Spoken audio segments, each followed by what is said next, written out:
to the Racing Matters podcast with Ron Robinson and Sean Trevette. Afternoon, Sean. Welcome back. How was your break? I included a dental appointment as a regular listener. We'll soon find out because it sounds like I'm chewing a mouthful of marbles.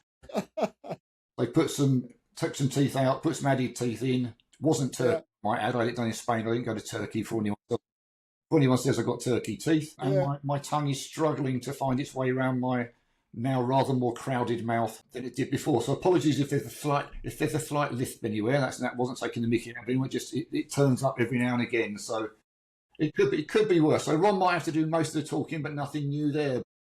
Well, there you go. I'm going to apologise for my lighting. I've changed the room around and I haven't got my lighting sorted out yet. So if I'm looking dark, mean and moody, apologies. I'll apologise for just having the light on for our lady viewers. So they probably rather I didn't. But never mind. We obviously had our little podcast list that I put together, and probably 90%, I would say, is the one word, and that's Cheltenham. Now, yeah, well, I had a feeling that maybe all we spoke about this week, but obviously we've got a couple of other little things thrown in at the end. But yeah, it is all about Cheltenham, isn't it? It still is the best 4 days national hunt racing. Yeah. But, I mean, we had a great first day, but the Wednesday, Thursday, Friday, crikey, that was tough, wasn't it? I profiled the races as you've, not quite as you do, but in a very similar one. And there were so many winners that simply did not fit the stats. You couldn't have found them. Not using profile. No, you couldn't have found them, no. Horses, I can't think of the exact races, I didn't bother, but a 10-year-old's winning a race that's not been won by anything older than 8 in the last 20 years. That sort of thing. Okay, I know it's not quite that simple that you can simply put a line through it, but it certainly makes life that little bit trickier. And what did I down? We had winners, I only rate the biggies. But 40 to 1, 66 to 1, 50 to 1, 33 to 1, 22 to 1. Might have found the 22 to 1. I managed to find 118 to 1. I think that was about it in the big price. Wouldn't have found the others if I wouldn't find them in the replay as well. No, but when I'm doing my profile, I always start by saying, if I find you the winner of this race, you owe me a bottle of Edredor. And the Grand Annual was one of those races. I mean, who saw Martator coming at 66 to 1? I didn't. No, exactly. Why? No, you got no chance. The bottom line is the bookmakers don't always get it right. With no offence to you or to me or to any other pundit out there, they've got a team of traders that are watching where the money goes. They've got a team of experts to help them to price it up in the first place, all on more money than you and I are added together, sadly. And it wasn't 66 to 1 because they thought it was going to win. Obviously not. No. 66 to 1 because pretty much nobody thought it was going to win. Nobody thought it was going in. Somebody somewhere probably had a tenner on it, but I'm yet to meet them. So, but that race always throws up a winner like that. I mean, I've forgotten the name of the horse, but it was 12 years old 5 or 6 years ago, won at 66 to 1. Mm. You just can't work with that race anymore. It's a fun punters race, but then I've got a feeling maybe a few of these will go down the same road. I mentioned to Andy in a private message, because he contacted me during Cheltenham, that what I'm going to be doing a review of Cheltenham, and I'm going to name the 4 races that will always guarantee you a profit. So if you've got the 28 races and you can say to yourself, I'm not going to bet in the other 24, you will make a profit at Cheltenham every year. Absolutely no doubt about it. You will make a profit every year by dutching 3 horses in 4 different races and leave the other 24 races alone. I shall look forward to reading that. And it's simple. It's that simple. I'm continuing there as well. The trouble is, it's like when you go racing, you just go racing Lingfield this afternoon or whatever's on this afternoon. Sits race card of not the best horses in the world, shall we say. The reality, if you want to make a profit, is probably to not bet at all, just have a beer. But other than that, you should go through the 7 races and go, which is the one horse I fancy? Oh, it's that one in that race. I'll have me £10 on that, or whatever your bet is. But we don't.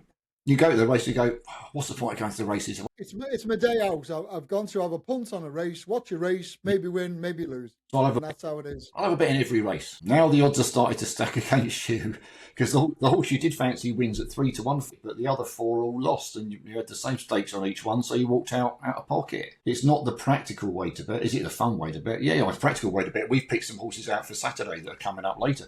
I wouldn't. Haven't we just? The best races to bet on, or have we just picked races out for the podcast? The reality is we picked them out for the podcast. We did, yeah. There are other horses running elsewhere that probably have better chances, and they will appear on your website, no doubt. Yeah. So Oh. that's covered. Yeah, that's covered that way, if you like. My head suddenly got big. What's wrong with this camera? And that's the way to do it. But we pick the fun races out that aren't necessarily handicaps and work with those and see what we can do. Just as a warning, in case we, you have 4 horses, they only had 1 winner or whatever last week. Well, we don't necessarily pick out the ones that we think are the best bets. And before we go on to Cheltenham, that horse I mentioned to you in a text the other day, been running over 2 miles plus over. Yeah. Then he's been running in point to points for the Easter Bees over 3 miles. Yeah. And he appears on the all-weather over 7 furlongs. Work that one out. Yeah. Don't know how he's going to get on. We'll wait and see on that one. But it's just that just shows you the obscurity of racing as to what you've got to deal with. So but we're not helped. Go for it. By the clerk of the course at Cheltenham. Yeah. We're not helped by the way they started the races at Cheltenham. We're definitely not helped by Willie Mullins. What a stroke he pulled there. After winning the Triumph Hurdle last year with a 100-to-1 shot that had never been on a race course over hurdles before, they changed the rules that they say then your horse has got to have had at least 1 run before it can run in the Triumph Hurdle. So what does he do? He goes and buys a horse from France that's had 1 run in France, doesn't run it in Ireland, sends it for the Triumph Hurdle and wins it at 50-to-1. What are you supposed to do with that? What are your thoughts? We have part discussed this, and I suspect we're going to disagree on a couple of things today. Hopefully so, because that's much more fun for everybody. Yeah. He had 9 of the 20 runners in the Triumph. Well, I wouldn't allow that. I just wouldn't allow that. We agree with that. I think what they're going to have to do is start saying your horses have got to line up with an official mark. Yeah, and there's the potential that you might be forced to over-race them before the Triumph for that, I suppose. But 3 runs, you have 3 runs, you get a mark. I don't think 9 is too many. Not because I don't believe that there's any team tactics over 2 miles over hurdles. If I'm honest with you, I don't think it's possible to do that in a field of that size. But I do feel there's the possibility, and I don't know this as a fact, as I mentioned to you. What about the small owner, small trainer who's got a horse that's good enough to go in the Triumph, and then Willie Mullins or whoever enters 9 horses and you're balloted out and off you go? There's Cheltenham gone for this year. Yeah. Surely limit it to 2 per trainer or 2 per owner or a combination of both, depending on what rules they come up with. And then after that, if it's not filled, you can have the other runners, I suppose. I don't see why you wouldn't want to spoil a field race, but you think we'd put them in as reserves. Yeah. We'd have an 11-runner Triumph Hurdle if it wasn't for Willie Mullins, basically. But like I say, or would we? Would other horses have gone? Would other horses have got in if he hadn't massively declared quite so many horses? You can argue that each of his owners is going to say, well, I've paid my training fees. I'm entitled to have a shot at the big time as well. Why should it just be Fred and Ginger who are allowed to run their horses at Mullins? Why shouldn't Sean have a horse running for Willie Mullins as well? I can see the argument, but it doesn't. It's not a good look. I don't think it's a good look anyway. I don't think it's a good look. No. And I'll tell you what was an even worse look. Mm-hmm. Trying to start a 24 horse race on a bend. Yes, that's confusion to a few people. Even smaller fields than that, you cannot start a race on a bend, because if you're telling every jockey they can't trot in, they've got to walk in, and basically what you're doing is having the similar situation as to the starting stalls at Chester being on a bend, and the outside horses already having 4 or 5 lengths to make up before the tapes even go up. You can't do that.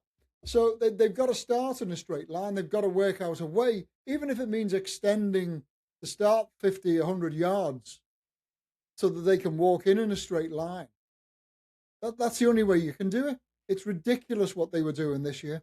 Well, they did it last year as well, and it's daft. I think it's ridiculous, and I'm not arguing what you're saying for the fun of it, but ever since I started following racing, which was a very long time ago now, I refuse to do the maths, so I can't count that high. Mm. I'm not suggesting they have starting stalls before people laugh me off the podcast, but I've never understood why they start a jumps race, and one of those races at Cheltenham, I had a very quick look, was won by a nose. Now, and yet you watch race, and we all see races won by half a length, whatever. Yeah. And yet every single start, there's a horse starting 5 or 6 lengths behind everything else. I know, yeah. Minimum. Okay, you might be the cover-up horse who wants to start at the back and deliberately sat there because that's what you want to do. That's your problem. If it's a small field, you can do that. That's not what happened at Cheltenham. It's down to the numbers, which we all want, because that's what makes it exciting. Yeah. You're starting 6 lengths behind and being beaten 2 lengths into 5th. No prize money, and you theoretically would have won the race if you got a level start. If you'd got a level start, yeah. Don't see how that can be right to me. I mean, no drama this end. His race was complete. Well, his race was finished at the start, wasn't it? He's a very good horse. He will be back, and yes, I am talking. Oh, yeah. I am talking through my wallet on this particular occasion. So yeah, I wasn't happy about it at all. I think they need to. I don't know what the answer is, but they need to at least be seen to be looking for a fair one. I know the BHA are doing an inquiry into the starts post Cheltenham. Yeah, they got to. Well, I'm not sure you and I did agree on this one, so hopefully you haven't changed your mind. What did you think on the Willie Mullins? Well, I won't bring my horses next year if the ground's this fast. Well, it wasn't just him, you know. What happened was, I think it was about midway through the second or third day, there were loads of trainers, loads of jockeys, loads of owners, all saying exactly the same thing. So what the television people did was, let's get Mullins and JP McManus in front of the camera and get them to give us a quote. And so what's happened is everybody's forgotten everybody else who was saying exactly the same thing. And they're all now saying Mullins and JP are trying to pull a fast one here. They want the ground to be in their favour every single race, blah, blah, blah. It went way beyond Mullins and JP McManus. The ground got too quick. It was as simple as that. I was watching horses there that were basically running on their heads because the fast ground was crucifying them. Skylight Hustle, for one, that one of Gordon Elliott's, went off in front. Jockey couldn't stop it. Same with that one of went off favourite for, I've forgotten which race it was now, Dr. Doodah, I think he was with Mullins. Even Townsend said, I just couldn't hold him. He just didn't want to slow down. And he became another horse not to finish in that particular race, going off as favourite. There's loads of them. I actually put that in the newsletter. But no, it's not just Mullins and JP McManus. There were lots of people saying exactly the same thing. And what I felt they should have done was watered to give them good to soft ground. Every day, watered to give them good to soft. It was good to soft throughout. It was never faster than that. No, it was. There was some days there that ground was lightning quick, and the jockeys were saying it. Even Daryl Jacobs was saying it. If you look and he at wasn't the times even of the riding. races, it was good to soft for 99%. It was good to soft in places for the first day. Look at the times and then compare them to previous years. That is the official game. Yeah. That's what Time Form came back with. That's what Pro Form came back with. Well, the jockeys and trainers were mostly saying that is rapid ground. Daryl Jacobs, I think it was on the second day when he was trying to hold Tom Stanley down because he was close to getting blown over by a wind. Was saying this ground is drying out every single second because of this wind. And that is what the likes of Mullins and JP and everybody else was going on about. And my theory is water, the very first race you can put your go and stick in, we've got good to soft ground. What happens after that is in the lap of the gods. And if by race 5 you've got good ground, there's nothing you can do because you can't water. It makes the ground slippy. Now, if they water to get it good to soft and it rains and it goes soft, if the clerk of the course says, look, we're forecast rain, it might come, it might not come. We're going to give you good to soft ground. It might be soft by race 5 if it rains. Everybody knows the script. Now, I think I sent you a message and I said, in the Triumph Hill, it was on the Saturday, Gold Cup Day, and the ground was officially described as good first thing in the morning. And I told you there were 4 horses in the Triumph Hurdle that had winning form on good ground. And it was exactly the same for the Gold Cup.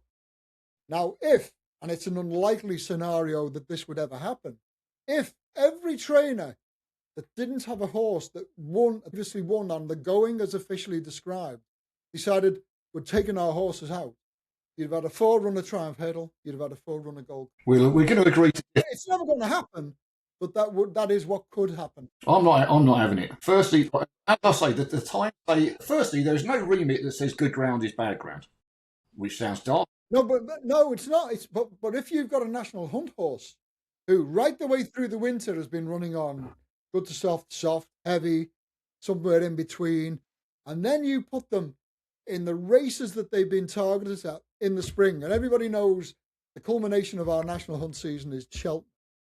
You give them the ground that they've been running on to get there. It's as simple as that. Because otherwise, what was the point? What was the point?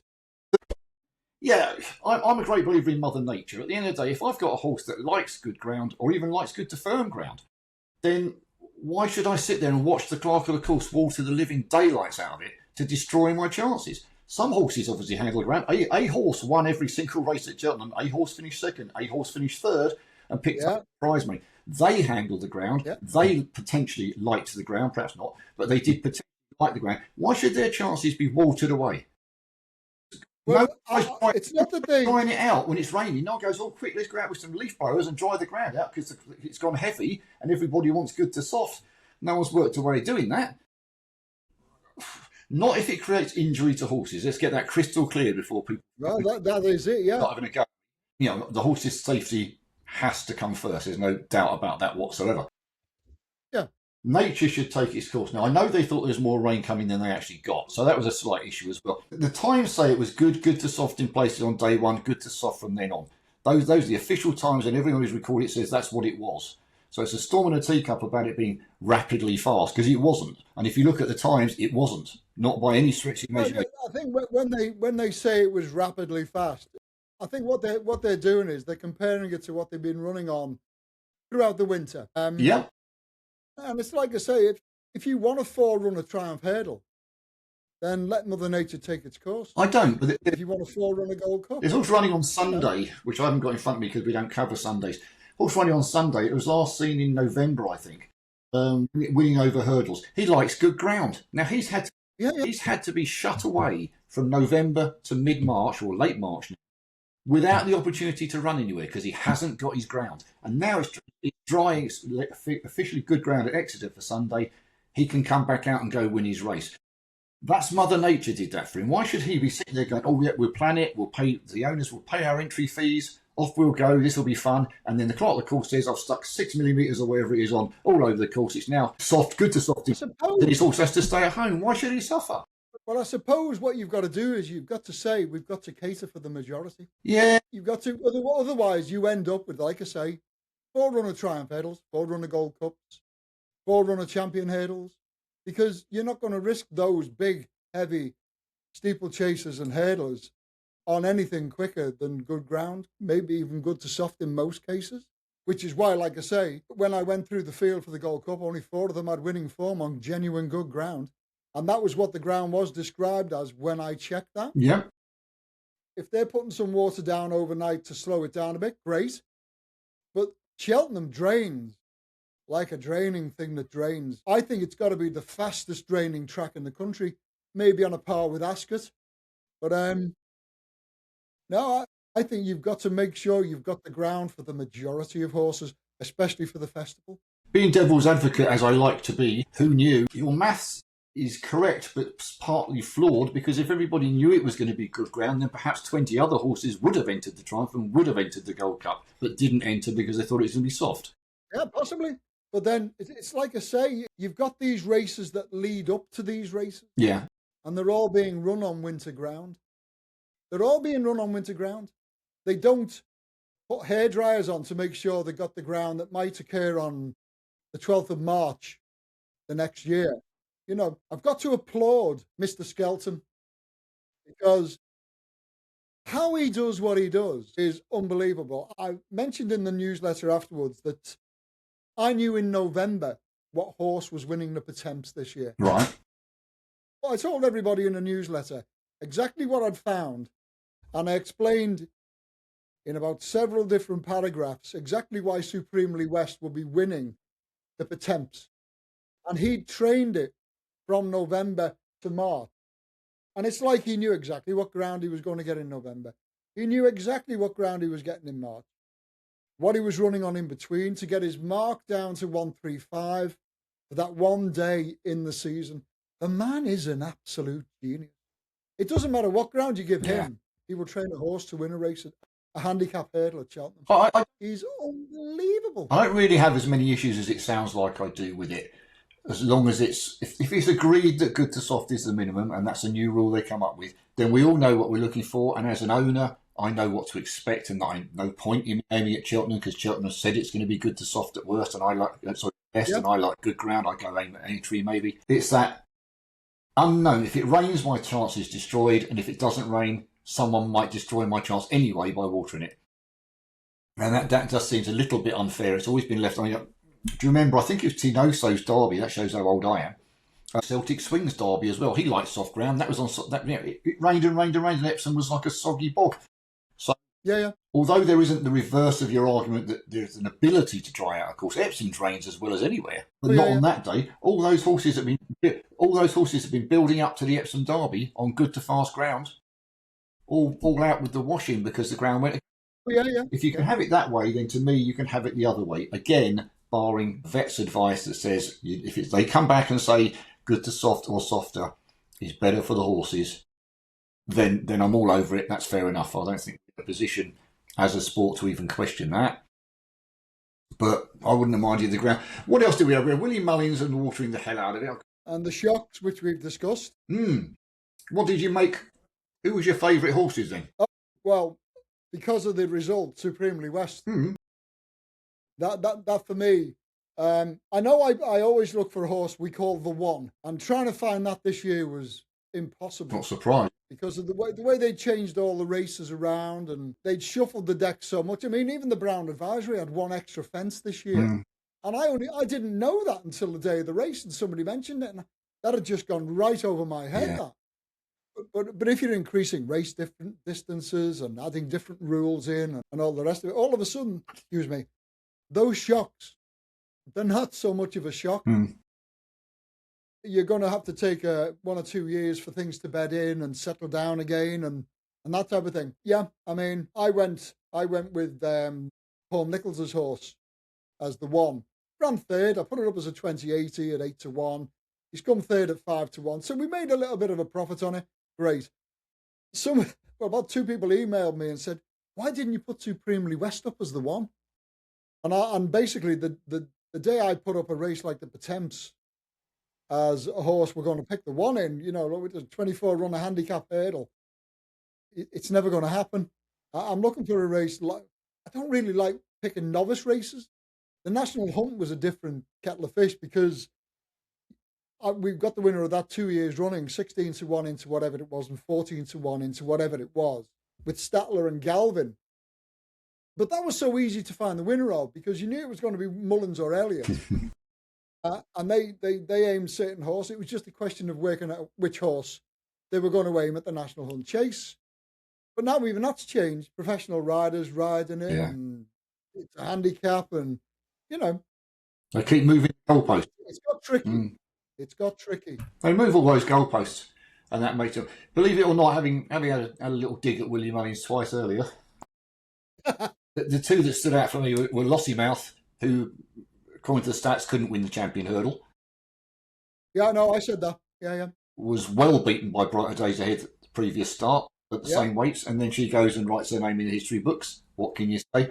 And I don't remember seeing a horse going anywhere near as well in a Gold Cup as Gaelic Warrior was.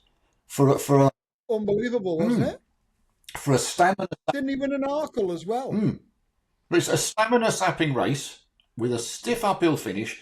You're usually like, make sure I don't say any rude words because it's a podcast. The ones with the guts, that'll do. The horse with the most guts who stays on up the hill, it's usually a pretty much of a slow motion thing, almost coming around the elbow at the Grand National with everything's almost out on their feet. Not this one. He's just pulling double. You think he was in a derby, not in a bloody cup. Unbelievable. So hats off to that. I think those were the 2 standouts to me, I have to say. I mean, there's some good. I haven't seen a novice this year that could get near him next year in that race. No, I haven't either. And none of those that finished behind him will ever finish in front of him in that race. Well, they might. If you fancy an anti-post bet, you might as well get on Gaelic Warrior now for next year's Gold Cup. This is a bit where I add in a little bit cheekily, tongue-in-cheek, unless someone makes them water the course so it gets really, really... which might not suit quite as well. Sorry, couldn't resist that one. I don't blame you. Also, I've got to give a big mention to Paul Townend. It's a terrible sentence. A shout-out to Paul Townend, perhaps, is a bit of phrase. Because why is he not mentioned in the same breath as your Ruby Walshes and your Barry Geraghties and your AP McCoys? Because he should be. I think what it is, it's because he rides for Mullins and he's expected to win. Yeah. And so, it's like, why is Sean Bowen still not ridden a winner at the Cheltenham Festival? Mm-hmm. You know, but it's because he rides for Ollie Murphy, and Ollie Murphy hasn't got anything like the ammunition No. that's needed to win at the Cheltenham Festival. At all these gaff tracks and off tracks, he'll clean up. Yeah. I mean, I think he's ridden twice as many winners as any other jockey this season. Do you think it's the age old joke where they turn and say, yeah, well, I could have ridden that to victory? Well, trust me. That's exactly what it is. Trust me, I couldn't. No. But any of the top jockeys, if you put them on those horses, they'd be doing the same thing, or you'd expect them to be doing the same thing. I think Mullins was testing out Cobden at the festival this year. Yeah. He put him up on. I think I said in a podcast about 2 months ago that I half expected Cobden to ride more horses for Mullins at the festival than he did for Nichols. He didn't quite do that, but he still rode 4 or 5 for Mullins and got him a lovely winner as well. And in that race, I thought he rode Townsend to sleep. Townsend was on final demand, and he stuck to the front. He went to the front. He made the pace of the race, and he beat him up the hill on the second string or third string even. I think they're both very good jockeys. I think that because Yeah. Cobden will be expected to head off to Ireland, not all the time, because he's going to be retained by JP, who's got his horses all over the place. Yeah. He's going to be expected to know, I assume, to go and school horses for Mullins, so that introduces him to Mullins. Obviously, they know each other pretty well, but Yeah. puts him in eyesight, if you like, puts him in front line and hang on, we've got a couple of rides here that you could have if you've got nothing big at the weekend. Also, because it's for JP. JP could go, well, I know you wanted to ride at Kempton this weekend, but you're not, because I've got 2 running at Naas for want of an argument. You're my retained jockey. Over you come. Yeah. That's the way. He'll then pick. I wonder who's going to be first jockey for Paul Nichols. Don't know. I think Sam Twiston Davis will get a lot more rides. I think so too. Yeah, rode a winner for him the other day, didn't he? Young Freddie will get. He's already getting loads of rides, so he'll get a few more as well. I don't know. We'll have to wait and see. All part of the intricacies of the wonders of horse racing, Isn't it? Maybe he won't bother with a stable jockey. That's trustful. The one thing I did mention at the end of mine, I don't want to mention it, but I feel I need to mention it, and that's the sad goodbye to Envoy Alain. I don't like mentioning negative stuff about racing, but I'm not mentioning it in a negative way. I'm trying to mention it in a positive way, as in what a horse. Yeah, brilliant, wasn't he? Did you know he was running at Cheltenham festivals before COVID? Really? Yeah. Can't even remember. That's how long he's been in the game. Yeah. I mean, it's sad that he passed, but he passed doing what he loved. I was in a catch-22 there. Do I mention it because it's a negative? But how can a horse of that calibre go unmentioned? I didn't think that was right. Oh, I know. Yeah. I wasn't actually wiping away a tear, but I wouldn't have cared if I was. I would have admitted it. Onwards from that, and 2 little subjects that I just chucked on the end because it's a big one. Lord Allen resigning his chair of the BH. Wasn't a bit surprised. He did. How long did it take him to say, yeah, okay, I'll take it? Yeah. You know, he was trying to get certain things in place before he took the seat. And I don't know what promises were made to him that made him decide, yeah, okay, we'll have a go with this. What's happened there now is it means that nobody's got a chance of fixing what's broken. Yeah, unless there's any way that I don't know of changing who's got what power within the hands of racing. I'm understanding. Well, I think Lord Allen will have looked at all the options that he had, all the levers he could pull, and he found there was absolutely nothing he could do. The game's too fragmented. Well, the story I read, and I wasn't at any of these meetings, obviously, so I'm going on second-hand information from the Racing Post, was that he was giving in too strong of a bending, if you like, to the media rights to be extended for further, because otherwise racecourses wouldn't support what he wanted to do. And as soon as he said, everybody else other than the racecourses said, well, you need to resign then because we can't back you on that. Yeah. I don't see a way around that because whoever comes in, I have no names to chuck into the hat. I'm not knowledgeable on serious business, I'm afraid. It's going to run into exactly the same brick wall. I can't remember anybody that's been chair that has achieved what they wanted to achieve. I think the difficulty is finding, this is going to sound derogatory on previous chairs, and I don't mean it that way whatsoever, but whoever comes in also needs to want to make that change, as opposed to, the status quo isn't good enough, it has to change, or it's slowly dripping its way down the drain, basically, isn't it? my view. Hopefully someone finds a way to change it. They've got to come in and say, right, this is the changes we need to make. How are we going to do it? Again, they're going to reach the same. Well, you're not. Well, exactly. The response from one side of that coin. Let's face it. There's two sides of the coin. There's the race courses and everybody else. That's how it appears to me. And I'm open to correction, but that's my view of it. So someone needs to find a way to try and either do a deal with the race courses that's acceptable to everyone else, or if push comes to shove, find a way to take the race courses out of the equation. Well, exactly. Yeah, that's basically what's going to happen. There's going to have to be a ruling body that decides what happens where, when, and how. And until we've got that, we've got this situation, and that's the end of it. Imagine football. I mean, I'm literally thinking on my feet, which is not one of my best attributes. If football had the same, where I'm heading up tomorrow for Everton Chelsea, off we go. We find the game's off or something along those lines because the people who own the ground are not the people who organise the football fixtures, and they've had a disagreement, so it's not going to happen now. You've got to work in tandem and make it work for everybody's benefit. That's not what racing's particularly good at the moment, it seems to me. They're just pulling in all sorts of different directions, and bits are starting to fall off. Yeah. Never mind. That's the end. It's very sad, isn't it? I think it's sad. Someone will come up with light at the end of the tunnel. There are plenty of people out. Most people in the world are cleverer than me, so someone will come up with a solution to it. It's just finding a way to do it. We're talking about the world being a problem. I did this one in because I've got the raving ump. Yeah. Next Tuesday, I should, and could have been flying out to Dubai for the Dubai World Cup next weekend. Good luck with that one. Thanks to matters beyond my and racing's control, to be fair, though I blame Ron, probably in. We all know what's going on in the Middle East. That means that our government is saying we are advising you against travel, which is understandable. The minute they say that means any insurance I've got is null and void. Null and void? Yeah. I'm not suggesting that if I went, I'm going to get hit by the remnants of a drone that crashes down on me. I think it's highly unlikely. However, I could fall over and break an ankle. Something as simple. Yeah. And then off I go into hospital, end up with a family bank. With a bill, yeah. Because I've got no coverage. So for that reason alone, I'm not going. I've cancelled my flight. I've told them I can't go. I don't think I'm particularly popular. I'm not the only one, I might add, who's not going. No. There are going to be smaller fields, I suspect. There are those already out there in Dubai. Are they still going to run it? They're adamant they will. Really? Because it's the 30th anniversary. They're adamant they will. And also from the trainers, obviously, and the owners want the prize money because it's big prize money there. Some, if not all, will have been targeted at this race meeting to finish in the first three, for want of an argument, and pick up some decent money, with the next race in 6 weeks' time, and then the next race 8 weeks after that, or whatever their plan is for the rest of the season. So you can't really, I don't think you can easily move the Dubai World Cup a month down the line, or however long, who knows how long they would need. I haven't got a clue.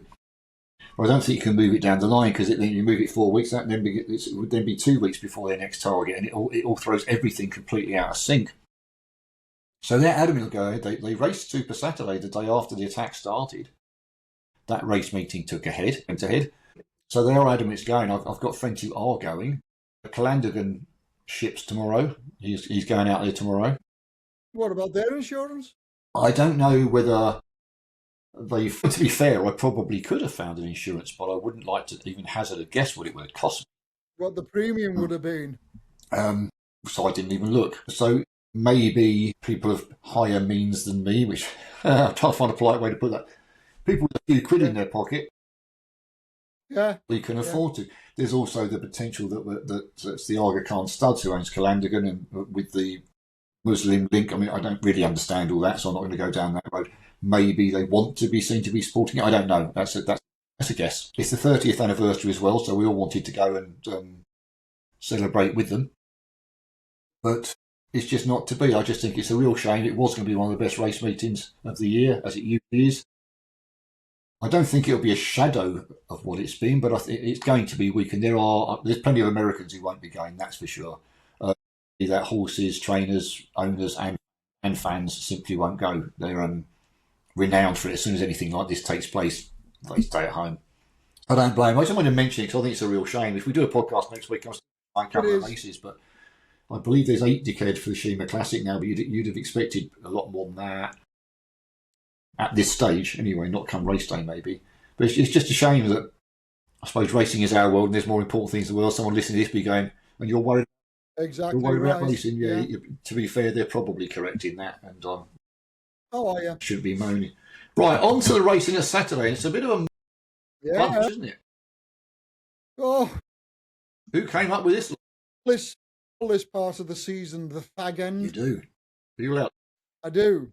And I do it for a good reason, because the racing now becomes very, very naff. These horses, I say this every year, these horses now have been on the go since probably June. And they're ready to go out in the field. You're going to get some weird and wacky results. It's like I pointed out 2 days ago, we had a race that I'd rated. And the bottom two horses in the field were the horses that were getting backed. One of them had not won since 2019. And the other one had pulled up in 3 of its 4 starts. It was still a maiden going into the race. It was bottom rated. And that horse was backed in from 12-1 right the way into 7-2. These 2 horses went so far ahead of the field, there was a distance between the second and the third, and they were separated by that at the end. You can't pick these horses based on form. You can only find these if you're sitting down and watching the markets have dust land on them. And so if you're a form student, what you do now is you look through your holiday brochure and say, I think I'll go there for a month.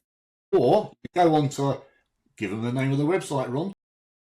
Yay! Go to www.postracing.co.uk and pick yourself a package, and I will find you the winners. We've started actually a new system over on our social media platform. We have one, called Facebook. How I got away with that, I don't know, but I have so far. We're nearly 14 points up in the last month. I only started doing it a month ago. 14 points up on that. We're over 90 points up if you've just backed the top rated horse every day, every race. And that's since the 1st of March.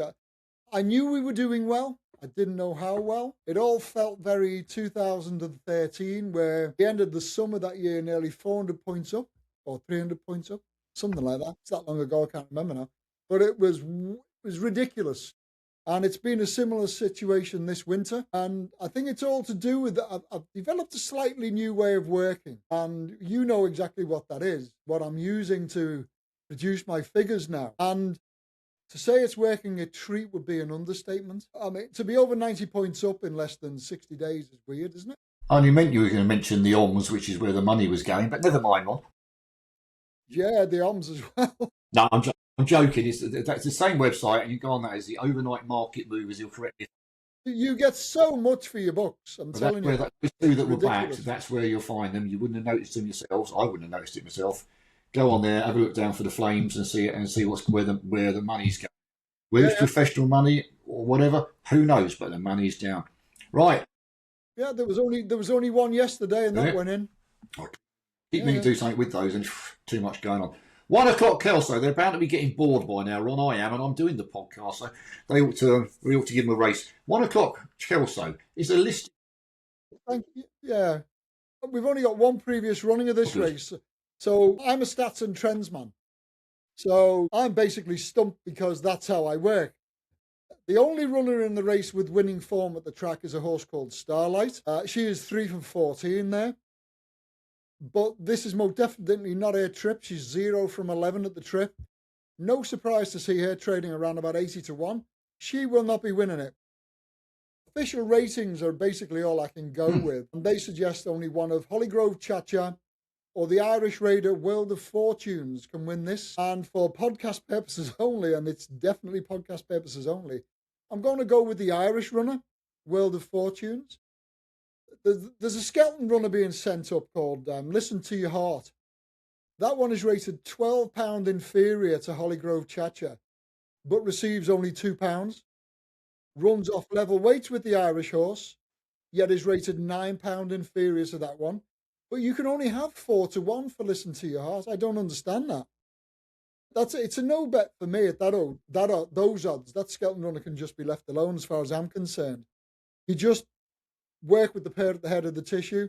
As I say, I'm going for World of Fortunes. She's already a winner at the trip. She's 1 from 2 on the ground. Hollygrove Cha-Cha has yet to try the trip, and she's already 0 from 3 on good to soft ground. World of Fortunes for me. Thank you very much. Yeah, I mean, it's a difficult race. Isn't There's it? a pound between the front two on the tissue. You wanted. Jesus Christ. Sorry, I thought that was on zero volume. Right, I'll go. Yes. You can tell this ain't been rehearsed. On zero volume and it still rings. Right, I'll do that again. Sorry. Yeah, it's a difficult listed race. There's only a pound between the front two and the tissue, as you mentioned, at these weights. All known form points it to be a straight battle, but since when have I ever followed the rules? I'm going to have a very small, each way bet on Tankard's Down Diva. Why don't I pick one I can say with my new teeth? I don't know. So again, Too many syllables. Tankard's Town Diva. She's an improving 7-year-old. She deserves a shot at a better race like this. She won at Plumpton, won at Ludlow since sent back to hurdling after not being too successful over fences. The latest was last month. You could call her the winner a long way out. She was travelling so well. Is this a bigger ask? Yeah, of course it is. It's listed class. It's a much bigger ask. And she's got to find pounds on what the official handicapper is. I accept that. But at the moment, we've got 9 runners. And with a bit of luck, we'll still have 8. So we get paid 1, 2, 3. It was 14 to 1 last I look. I can't split the first two in the market, so I'll settle for third on a 14 to 1 shot rather than have the loser. I'll do. So, Tankard's Town Diva, note to self, pick the names next time. Each way in the 1 o'clock at Kelso. And we move swiftly on before my teeth fall out to the 1:15 at Newbury. Over to you, Ron. Yeah. Well, we've got lots of back history here, but it's only taken me a couple of seconds to work it out. You want to be looking for a horse aged 5 or 6. They account for 16 of the last 18 winners. You then need to be looking for a horse carrying 11 stone or more. 16 of the last 18 winners. You then need to be only working with horses trading 3 to 1 or shorter. 14 of the last 18 winners. So what the market will also tell you is, if you're not in the front two on the tissue, you might as well stay in your box. 9 of the last 10 winners were sitting front two on the tissue. And we've also had 5 winning favourites, including 2 of the last 3. So the winner, therefore, then, is one of Cocktail Blur or Lisbane Park. They race off level weights, yet Cocktail Blur is officially £5 superior. So if they both arrive in their best form, they both run their races, Cocktail Blur has to win this race. It's Cocktail Blur. Well, how disappointing when we agree, isn't that? Yeah, well, there you go. I guess my reasons will be partly repeating some of what you said and partly not. I guess, what have I written down? 2 mile plus novice hurdle. It looks a good one. Though the early betting makes it is a short price, unfortunately. I did have a little look at Cecilia Starr because she, as a 4-year-old filly, she gets absolutely lumps of weight off everybody here. Dan Skelton's Gambino was last seen finishing behind Constitution Hill on the flat. So that makes it quite interesting, but unsurprisingly, like everything else in the field, he was well beaten by Constitution Hill. But Cocktail Blur for Chris Gordon, my worry, he has an annoying habit of finishing second, finding one. He does. Too good, like horses which like is that. a little bit of a worry. Does he struggle to go past horses? But he's dropping down significantly in class here. Beaten by Club de Rev in the Grade 2 Duffcote Hurdle at Kempton last month. This is a Class 3. Not bog standard, that's not a fair thing to say, but a fairly standard novice. On form, full stop, he is by far the likeliest winner. 5 to 4 is better than I saw when I started writing that, and I don't actually think, daft as it may sound, I don't think that's that bad a price when you consider how superior he appears to be on the form book. Something could come out of the woodwork and do him, but hopefully not. And we move on before what happens next. We've had the doorbell go, we had the phone go. What's next? Perhaps an ambulance driving by. 3 o'clock Newbury next one. What do you make of this one? 16 runner novices I here. like it. If the last 5 winners returned 14 to 1, 14 to 1, and 25 to 1, this should be easy, shouldn't it? I'm finding that the 10 previous runnings of this went to a 6-year-old, but in the last 5 years, we've had horses aged 5, 6, 7, and 8 have turned up and won it. I'd say let's go with the 6-year-olds. And again, those carrying 11 stone or more, because 11 winners have carried that weight, and so did 6 of the last 8, and also the last 3. So I've whittled it down to 4 straight away. Charisma Cat, Betty's Daisy, Get a Whiskey, and Edith Pelham. Front 6 on the tissue seems best. 7 of the last 9 winners were. I'm down to 2. Charisma Cat and Get a Whiskey. Now on 17th of February, they finished 2nd and 4th, respectively. That means the Charisma Cat finished in front of Get a Whiskey off level weights. And tomorrow, Get a Whiskey gets £5 for the 2 lengths she was beaten by Charisma Cat. That should be enough to reverse the form. If they both run to exactly the same level of form again, never trust that will happen. I've got to go with the Skelton runner, Get a Whiskey. Well, you've disappointed me by knocking my horse out of your little list, but never mind. I had a look at profiling and could find absolutely nothing of any use whatsoever, other than Pismo Beach is up against it, because 19 horses have run here recently who pulled up last time out and none have won it. So I managed to get rid of one. That's not much of a profiling list. My new short list is the whole field -1. I like Strong Run. Second favourite at the moment, leaps off the page to me. A winner at Southwell on her second start over hurdles despite pulling too hard, and she made a bad mistake 4 out. Daughter of Passing Glance ran just as well in defeat, beating a length and a quarter by the favourite Kuhlander at Wincanton. Making her handicap debut today off a mark of 116, which seems pretty fair to me. I'd have her a couple of pound higher, but nothing massively different in it. More importantly, I think the better ground that's expected here will suit her. And if she can get around without too many mistakes, because she's inclined to chuck a bad one in so far on each race she's been in, then I think she's solid top 3 material. 11-2. We're not going to make much of a profit if she places, but we'll make a little, and it gives us a free win bet. So again, sad and cowardly as it may sound, I'm going to go with Strong Run each way in the 3 o'clock at Newbury, and I wouldn't be surprised to see her win. But fingers crossed for that one. On to, we got only two to go. One, and then a strange one after that. 420 Kelso. I chucked you a bumper on, so I thought you'd enjoy this. I tell you, when I first looked at this, the first thing I've written is I'm in exactly the same boat as I was for the first race we spoke about. There's only been one previous running. So I looked at the individual stats for each horse taking part, and I can see only 2 of this field has ever even raced on good to soft ground. Kilaro is 1 from 2 on it. Friday's Man is 0 from 1 on it. Trip.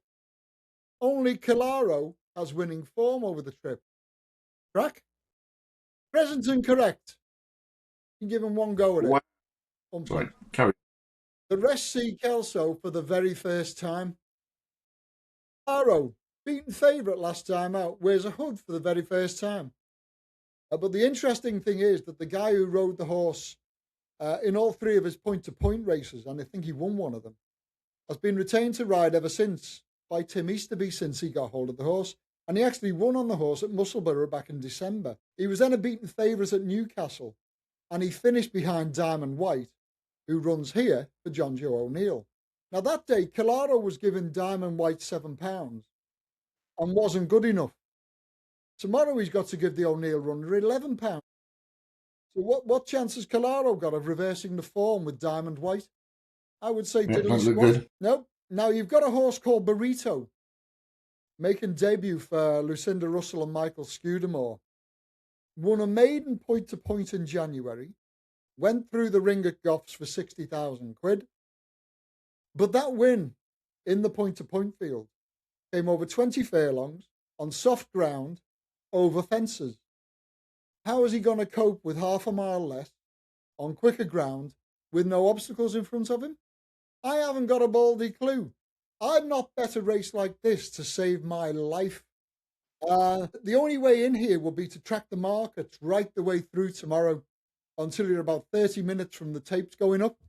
If something moves, you might get lucky following the money, but there's no way I'm recommending a bet here. Not a snowball, even for podcast purposes. No bet. I think he's trying to tell me not to pick this kind of race, but if you look at the others, I didn't have a massive amount of choice. You didn't? Okay, no. Well, I wrote this before there were any forecast prices or tissues or anything I could find. I'd like to make that quite clear. Class 2 bumper up in Scotland. Not as strong a field as I originally expected. Considering it's a Class 2, you think it's slightly better than that. Friday's Man seems sure to prove popular. Good 4th to Merlin Allen in a decent race at Aintree. Well, I'm less convinced by that form than some people are. And I've written, I'm going to take a chance being the word, on a horse that now...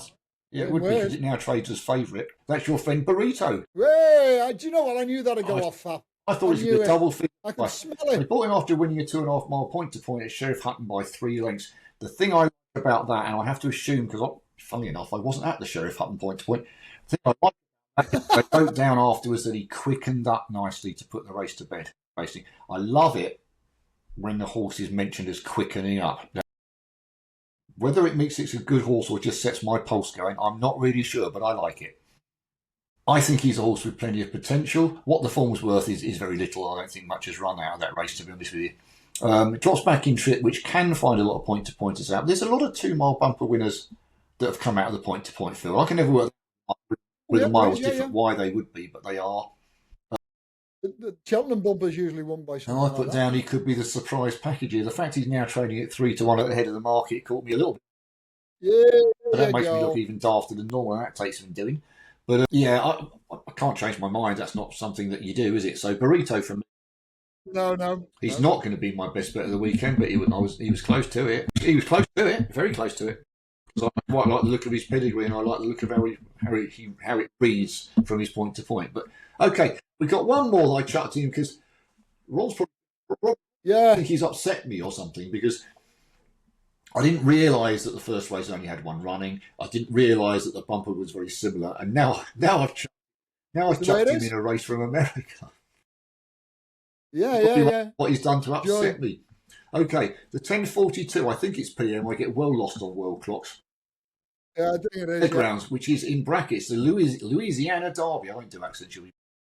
What? Their derby's only. Did you have a look at this, and what did you come up with? Any conclusions? Well, basically, as I always say when we're discussing American racing, what I know about it can be written on the back of a postage stamp. It bores the left leg off me, to be honest, and it's basically like asking me to chat about stamp collecting. But anyway, the last 5 winners have been ridden by 2 jockeys, Flavien Prat with 2 and Joel Rosario with 3. And since 2007, historically, it's paid to work with 2 trainers, Todd Pletcher, who saddled 5 winners, and Steve Asmussen, who was sent out the winner of 4 renewals. They've also saddled 3 of the last 5 winners between them. Now, I've no idea as to the value of the form of these horses, what they're bringing to the table. Least of all, the once run, once won, achieved by Emerging Market, ridden by Flavien Prat. So if I work with trainer jockey stats and that's all I've got, and I'm looking to find a winner, I'm looking to one of Chip Honcho or Emerging Market. Chip Honcho trained by Steve Asmussen, Emerging Market ridden by Flavien Prat. Trainer jockey, both target this race, both good at the track. I would Dutch that pair. I haven't got a clue what price they are, but I would Dutch that pair. But I'd also throw a horse called Golden Tempo in for combo exotics. Let's go exotic in America. Golden Tempo's got a win over Chip Honcho already this season. I think he beat him in January. The last named will try to win it from the front. Chip Honcho will go off like stink. Golden Tempo will be held up out the back, and he'll be trying to win it by coming from off the pace. 100%, this is for podcast purposes only. I'm going with Emerging Market. Is the 9 draw good or bad there? I haven't got a clue. We'll all find out at the same time. But I think while Golden Tempo is trying to cover Chip Honcho, Emerging Market's going to sniggle through and take the prize. Flavien Prat, Emerging Market. I'm still enjoying the fact that you said something about exotics. So that's already made me chuckle for the day. Okay, the truth is, it's not the best weekends racing. We try and avoid handing as best as we can because you do your profiling and you do your ratings, and it's not on those who pay membership to just throw those out for free to other people. And my limitations were here. You don't see me picking many of these races. There's one in Australia that's got a 4-1 on shot, so I left that one on. Lovely. Okay, here we go. 444,444. I can't believe I wrote that down with new teeth. To the winner. Well, nice work. That's easy for you to say. I'm not repeating it. Don't tell me you didn't record. No. Bob Baffert had a pretty strong hand of 2 or 3 in here at the early declaration stage. He's now decided to rely on Blacksmith. A maiden winner last time out at St. Anita, but a big, strong son of Liam's Map owned by Wathenham Racing. Now, he does need to step up a little, and the last prices I saw, he was about 6-1 on the American prices. What he's over here, I couldn't tell you. Everyone I know who's out there watching Trackworks has been pretty impressed by him in the last 10 days, and They think he's got a pretty bright future, as in Kentucky Derby bound. Now, I think you get 100 points for winning this and then something for second and third in your points to get into the Kentucky Derby. So you do know that everyone's going to try the best. Interesting when you were doing your profiling there. This jockey's won it this many times, this trainer's won it this many times. And I go along with it quite clearly. Except on this particular occasion, Bob Baffert shipping this blacksmith out from Southern California. This will be his first runner here since Code West in 2013. He hasn't even had a runner in the last 12 years. Now, I'm not saying that to be awkward. I'm saying that because things like that can stick a spoke into doing the profiling for all of us on every race. Hasn't had a runner, can't have a winner, can he? I think he's got an excellent chance at 6-1. He's the one I'd have my money on and will have my money on. Steve Asmussen's Chip Honcho looks to be the one for forecast backers. He's trading 3-1 favourite at the moment. Yeah, the favourite. Yeah, looks a serious rival off finishing second. Easterly is thought to be the best of the Brad Cox pair, and Edgar Zayas is apparently very keen to ride him and is flying in from Gulfstream for the of riding that horse, which you can take that as a clue or not, up to you. So yeah, I'm not going to do exotics. I'm just going to stick with a win bet. I think Blacksmith actually. I don't think he's going to go off. I'll be surprised if he's not favourite, to be honest with you. So Blacksmith for me in a race that we probably should have left out by running out of races. Well, Bob Baffert last won it in 2004 with a horse. Oh, right, just had a look at it. I just know he hasn't had anything since 2013. Good old Wikipedia. Magical stuff, if largely untrue. But yeah, I haven't done anything for demystifying racing this week because... No, I couldn't think of anything either, to be honest with you. I've been too busy, you know. And I knew we had an hour's worth plus to talk about for Cheltenham. So I didn't want to bore people. So, to end with, what's your, unless you've got anything else to add on, something for your weekend? Yes, go for it. Something for the weekend. I'm going for World of Fortunes in that first race. Very brave of you. I'm going to be less brave than you. I'm going for Cocktail Blur in the 115 at New. His form is head and shoulders above. If I'd have believed that he was a 25-1 shot, it wouldn't have changed my mind. It was that the form makes him look that much better than the others, and that's what's took me into it. Same as I was very. Mine was almost going to be an each way one on that. Listening to Russell one in the bumper because I thought it was going to be no, it's 3-1 favourite. I don't think he should be that price. I do think he's a likely winner. Should he be that price? No, he shouldn't. That will do for me.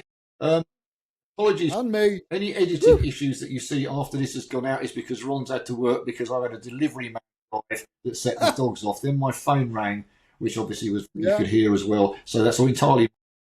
You look a bit like Max Headroom. I'm just doing my nutting. Right. Okay. Thank you very much, everybody, for bothering to listen, especially. Yeah, we do appreciate you. Especially Ron, who has to put up with me every other week or whatever it is these days. So God knows. Right. Have a good weekend. I hope the sun's shining wherever you are, and I hope you're back plenty of winners. And we'll be back probably next week, I think. We'll see. That'd be great. Okay. Take care, everybody. Have a good weekend. Yeah. See you then. Bye now. Bye-bye.